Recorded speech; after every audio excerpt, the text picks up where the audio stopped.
একটা হাদিস শোনাই। আল্লাহ পাক বলেছেন, হে আদম সন্তান, আমরা কি আদম সন্তান না? হে আদম সন্তান, আমার ইবাদতের জন্য সময় বের করো, আমার জন্য, আমার ইবাদতের জন্য সময় বের করো।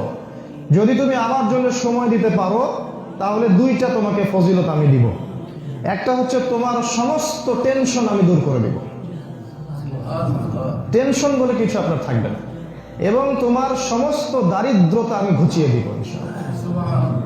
আর আল্লাহ পাক বলেছেন, ওয়াইল লাম তাফআল, তুমি যদি এইটা না করো, আমার জন্য সময় না দাও, আমার ইবাদতের জন্য সময় বের করতে না পারো, তাহলে তোমার দুই হাতকে আমি ব্যস্ততা দিয়ে ভরে দেব।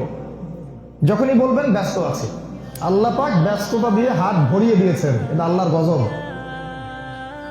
আরেকটা হচ্ছে, তোমার অভাব আমি কোশ্চিন কালেও দূর করব না, তোমার অভাব আমি দূর করব না।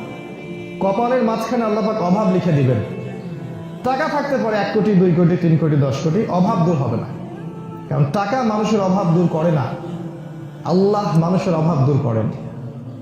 একজন ভ্যান চালক সারাদিন ভ্যান চালায়, দেখবেন রাত্রেবেলা দিব্যি সে নাক ডেকে ঘুমাচ্ছে, প্রশান্তির ঘুম। আর দেখবেন ব্যাংক ব্যালেন্সে crore crore, million billion dollar পড়ে আছে, ঘুম নাই, অশান্তি। তাই না? বাস্তবতা এগুলা।